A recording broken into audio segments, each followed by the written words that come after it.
on a Mina avec nous qui a souhaité intervenir sur ce sujet. Mina, hop, je monte ton micro parce que Mina est avec moi. Elle m'a fait le plaisir de venir me rencontrer directement à la radio. Donc vous pouvez aussi, sachez que vous pouvez venir à la radio pour témoigner en direct et c'est aussi très sympa.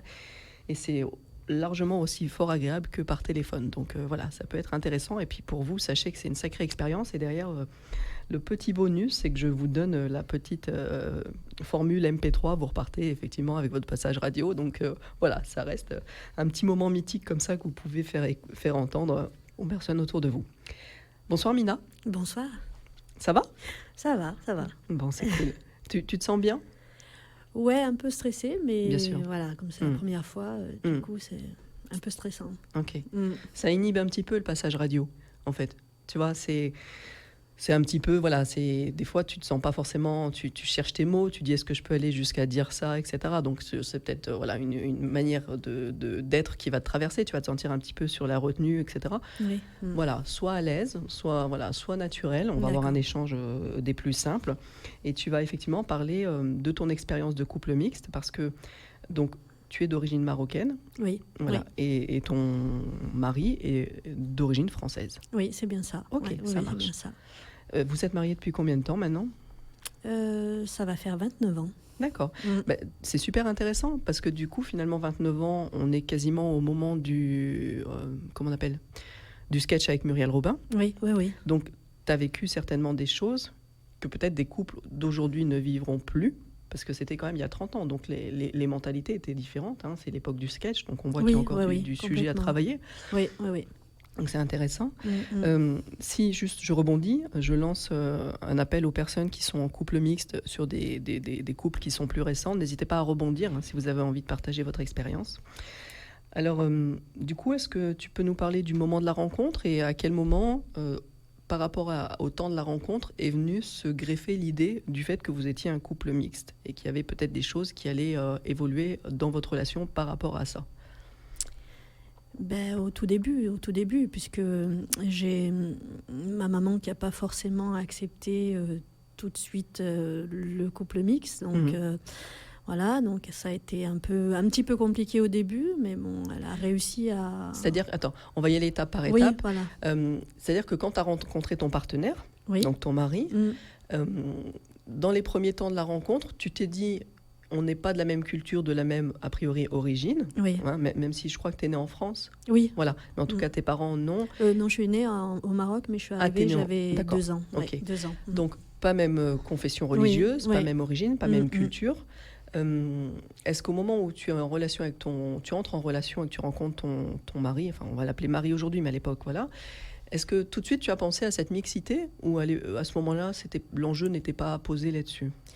Je savais que ça allait être compliqué en fait. D'accord. Je savais dès le départ, avant de le présenter, que ça allait être déjà un peu compliqué. Mais alors, toi, est-ce que tu pensais que ça allait être compliqué pour toi dans ta propre existence, dans ton couple, ou c'était par rapport à la famille ? Plutôt à la famille. D'accord. Plutôt à la famille. D'accord. Ouais. Toi, quand tu as rencontré ton mari, par rapport au couple, j'avais pas imaginé que ça allait tu allais rencontrer des choses qui pourraient être... Non, pas du tout. D'accord. Non, okay. Ça allait. D'accord.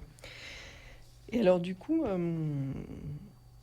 par rapport à la famille, si tu veux nous dire un petit peu comment ça s'est passé et qu'est-ce que tu as dû faire ou ne pas faire ou dire ou ne pas dire pour que... Aujourd'hui, ça se passe bien avec ta famille. D'ailleurs, on va commencer par là. Oui, très bien. Très bien. Ah oui, sans souci. Ok. Ah ouais, bien accepté. Bien accepté. Sans problème. Ok.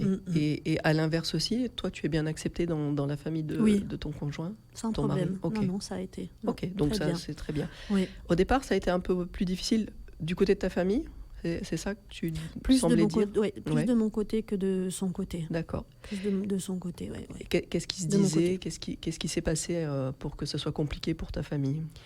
On vivait dans une communauté où il y avait beaucoup de Marocains. Donc c'était surtout les on-dit, enfin les gens qui pouvaient parler derrière.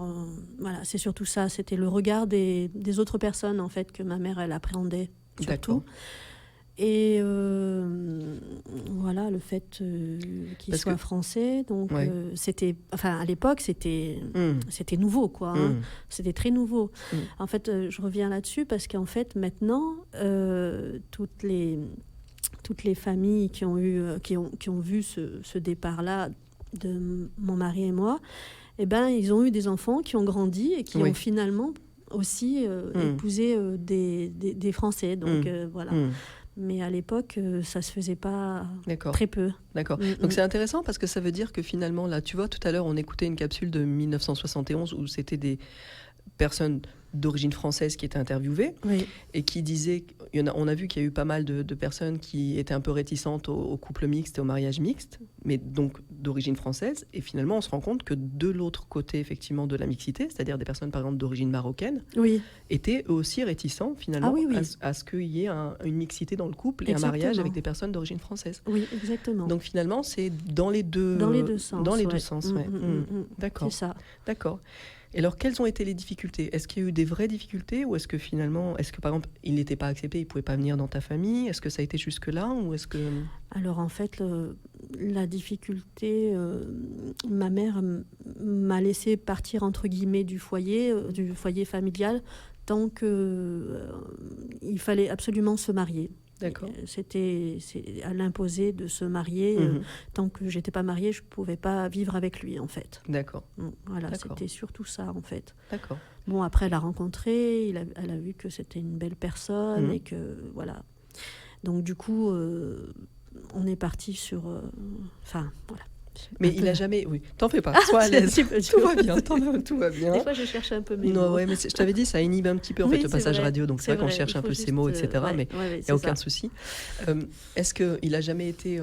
Est-ce que ça... Justement, la question, c'est est-ce que ça a été jusqu'à...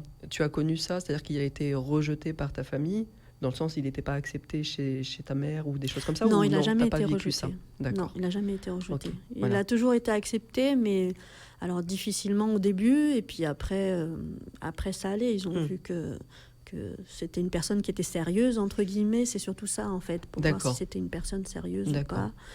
Et voilà, après, ma mère, elle est passée outre tout ça, et puis finalement, ça s'est très bien passé. D'accord. Donc là, c'est le côté familial. Donc il y a eu effectivement cette ouverture du cœur et de l'esprit qui s'est mis en place, et donc qui fait que ton mari a été accueilli, finalement bien accueilli. Voilà, aujourd'hui, et ça se passe extrêmement bien. Et par rapport à l'entourage... si on élargit l'entourage, par exemple dans la rue ou les amis, etc., est-ce que tu avais des réflexions ? À l'époque, c'était il y a 30 ans, je rappelle. Est-ce que tu as vécu des choses de cet ordre-là ? Non, pas vraiment. Non. D'accord. Okay. Pas vraiment, je n'ai pas eu de soucis à ce niveau-là. D'accord. Ok. Et est-ce que tu connais, donc tu disais que tu avais, dans les personnes d'origine marocaine qui côtoyaient ta famille, il y a eu des mariages mixtes aussi sur leurs enfants. Tu sais s'il y a eu d'autres manières d'accepter ou de ne pas accepter le conjoint? Ça a été plus difficile? Est-ce que tu connais des exemples où ça a été plus compliqué? Ou finalement, ça se passe toujours... Enfin, toi, dans ton entourage, ça s'est toujours bien passé? En fait, c'est toujours compliqué parce qu'après... c'est toujours compliqué parce que comme on n'est pas de la même religion, soit la personne, elle peut aussi prendre la religion musulmane et les parents peuvent imposer cette religion aux futurs partenaires. Oui. C'est-à-dire que là, ils ne laissent pas le choix au couple, en fait. Et ça se passe bien. Oui. Enfin, bien. Mais... Toi, ça n'a pas été le cas? Non, ça n'a pas été le cas. Vous avez tous les deux gardé votre religion propre? Oui. Voilà. Okay. Oui, ça n'a pas été le cas. D'accord. Non. Et du coup, alors justement, sur le fait que vous ayez deux religions différentes, comment dans le quotidien ça se gère? Est-ce que ça pose des problèmes ou en fait c'est fluide et il n'y a aucun souci avec ça? Lui a accepté sans problème ma religion, donc je continue à faire le ramadan, je mange pas de porc, donc il n'y a pas de souci. Est-ce qu'il fête avec toi les fêtes religieuses musulmanes par exemple? Oui. D'accord. Oui. Et à l'inverse, les fêtes chrétiennes, est-ce que tu les fêtes avec lui? Oui. D'accord. C'est cool. Donc vous avez trouvé un super terrain d'entente, vous êtes dans le respect vraiment mutuel et l'acceptation. Oui. De ce côté-là, ça va. De ce côté-là, il n'y a pas de souci. D'accord. Et est-ce que si tu dis de ce côté-là, il n'y a pas de souci, c'est qu'à un autre endroit, un autre niveau, il y a eu des soucis c'est surtout quand les enfants étaient petits, en fait. Donc on n'avait pas forcément la même vision du fait qu'ils grandissent. Alors lui a dit, lui pensait que C'est quand qu'on n'imposait aucune religion et qu'ils décideraient à 18 ans de ce qu'ils avaient, de ce qu'ils voulaient, en fait. Et alors, voilà, Ça t'a convenu ? Oui et non, parce que le fait que... En fait, ce qui me bloquait quand même pas mal, c'est le fait qu'ils mangent du porc, entre guillemets. D'accord, que tes enfants mangent du porc. Oui, donc on leur donne le choix, c'est-à-dire qu'à ce moment-là, oui, ils pouvaient manger du porc, mais ça me dérangeait. Ça me dérangeait psychologiquement, des fois ça me dérangeait. D'accord. Puis vis-à-vis de ma famille aussi, ça me dérangeait un petit peu. Ouais. Voilà. C'est marrant comme cet enjeu du porc, mais il y a un enjeu mais tellement incroyable sur ce sujet-là, c'est fou, hein. Et je pense qu'il y a des couples mixtes qui doivent vraiment se déchirer sur cet enjeu du porc. On se rend pas compte, hein. Oui, c'est un aliment. Ça peut prendre des ampleurs. Voilà, c'est incroyable. Voilà, c'est ça en fait. Donc, du coup, D'accord. Donc du coup, il y a eu et par exemple, donc il y a eu l'enjeu du porc. Donc c'est toi qui as mis de l'eau dans ton vin finalement, parce que ils ont mangé du porc très jeune, c'est ça ? Oui. Voilà, t'as accepté de. Ok, voilà. D'accord. Ok. Et par rapport à la religion, comment vous avez expliqué à vos enfants que vous étiez de 2 confessions différentes et qu'il y avait des fêtes différentes ? Enfin, comment ça s'est joué, ça ? Alors, on n'a pas forcément expliqué, ils le vivaient en fait. D'accord. Ils le vivaient, les périodes de Ramadan, ils le vivaient, les périodes de fêtes, ils les vivaient. Donc on n'en a pas forcément discuté directement avec eux en fait. D'accord. D'accord. Et aujourd'hui, tu dirais qu'ils évoluent plutôt dans une sphère chrétienne ou une sphère musulmane ? Ils ont trouvé leur place. Alors, mon mari, il est pas chrétien en fait, il est plutôt athée, donc voilà. Ok. Et ils évoluent, ils n'ont pas d'avis, ils n'ont pas de choix en fait. Okay. Pour l'instant, il est athée, mais il fête quand même il fait les fêtes chrétiennes en fait. Oui, Noël, etc. Voilà, c'est parce qu'en fait, c'est la culture française, tu vois, c'est tradition française. C'est pour ça que je partais sur ce truc-là. Oui. Et donc lui, il est plutôt, il est pas très religieux, enfin pas très dans voilà. Il va pas à la messe, il est pas baptisé, tout ça. Si, il est baptisé. Il est baptisé quand même. D'accord. Ok. Et donc aujourd'hui, t'en discutes avec tes enfants, tu sais la tendance qui s'impose, enfin intérieurement, hein, dans leur spiritualité, qui s'impose à eux. Est-ce qu'ils ont plutôt de confession musulmane, plutôt de confession chrétienne, ou pour l'instant ça leur passe au-dessus de la tête et c'est pas de leur âge? Parce qu'ils ont quel âge, tes enfants là? 26 ans et 22 ans. D'accord. Non, ça leur, comme tu dis, ça leur passe au-dessus de la tête pour l'instant. Ils n'ont pas choisi et je pense qu'ils choisiront pas. J'ai l'impression. Ouais. Ou plus tard, selon leurs expériences de vie, ça s'imposera peut-être à eux. Par contre, ma sœur, elle, ses enfants ont 14 ans et 18 ans. Oui. Et son fils a choisi, lui, alors qu'elle n'est pas du tout... Elle fait pas du tout forcément le ramadan, elle ne fait pas de prière, le Coran n'est pas forcément présent chez eux. Et lui a choisi de suivre la religion musulmane, alors qu'il n'y a aucune... Mais il se retrouve dans cette identité-là. Voilà. Okay. Il fait le ramadan, il fait la prière, alors que... Mais c'est vrai que c'est intéressant, moi j'aime bien cette posture des parents de dire qu'on laisse le choix à l'enfant en fait. Tu vois ? Pas forcer les choses. Oui, c'est sûr, mais voilà, c'est surtout ce dérangement du fait qu'ils mangent du porc ou pas qui me dérangeait surtout. Voilà, c'est surtout ça qui m'embêtait beaucoup. Parce que, voilà. C'est incroyable.